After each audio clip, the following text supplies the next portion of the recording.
శ్రీకృష్ణ పరబ్రహ్మణే నమః. అసురులు ఆత్మకు విరుద్ధముగా ఉంటారు. నా ఆజ్ఞకు విరుద్ధమైన ప్రవర్తన కలిగిన వారు అసురులు. వారికి సుఖము ఉండదు.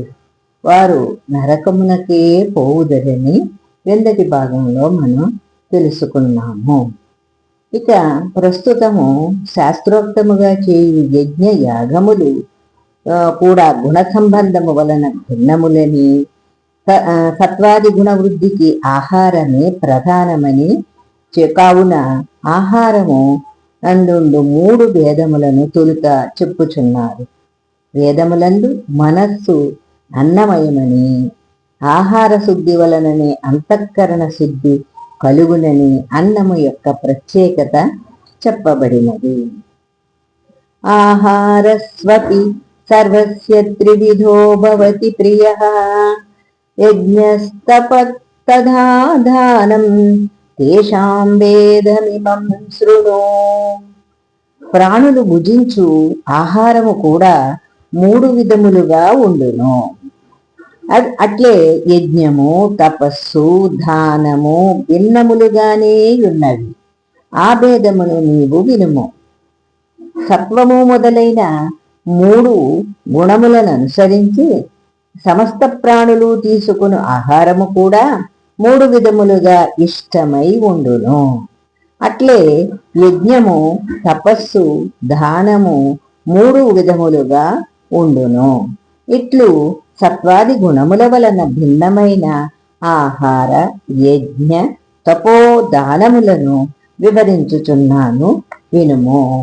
బలమును, ఆరోగ్యమును, సుఖమును, ప్రీతిని కలిగించునవి మధుర రసము, చమురు కలిగిన శరీరమున స్థిరముగా ఉండునది మనోహరమైన మగు ఆహారమునే సాత్వికుడు ఇష్టపడును.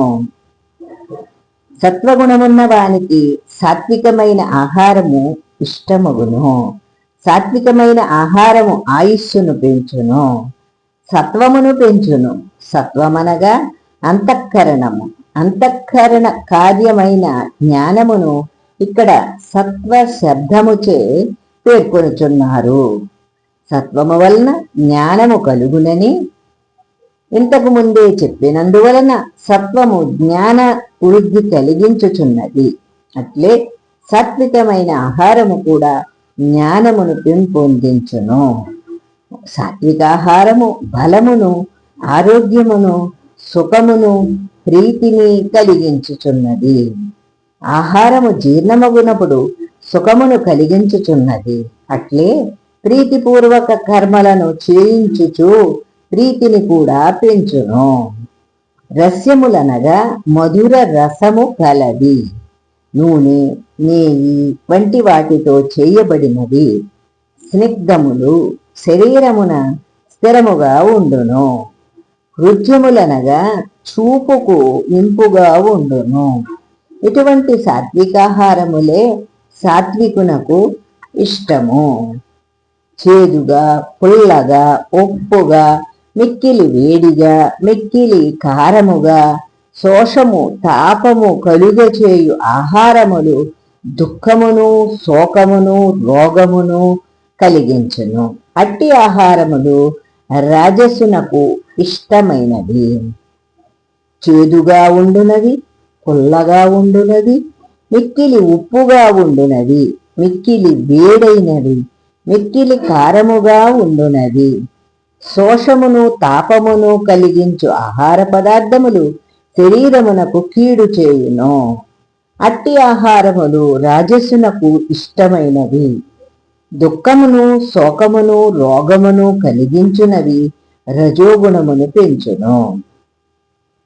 నిలువ ఉంచినది రసహీనమైనది, దుర్గంధభరితమైనది, పాసిపోయినది, తినగా మిగిలినది, అపరిశుభ్రమైనది అగు ఆహారము తామస గుణ సంపన్నులకు ఇష్టమైనది. చాలా కాలము నిలువ ఉండుటచే సహజమైన రుచి పోయినది, దుర్గంధముతోనున్నది, పాచిపోయి రుచి మారినది, తినగా మిగిలినది, పూజకు పనికిరానిది. ఇటువంటి భోజనము తామసులకు ఇష్టమగును. భుజించబడినది కావున ఆహారమే భోజనము. ఇట్టి ఆహారము తమోగుణమును పెంపొందించును కావున తనకు మేలు కోరువారు సత్వగుణాభివృద్ధికై సాత్వికాహారమునే స్వీకరింపవలెను. మరికొన్ని విషయాలు తరువాతి భాగంలో తెలుసుకునే ప్రయత్నం చేద్దాం. సుశీలారాణి రామానుజదాసి.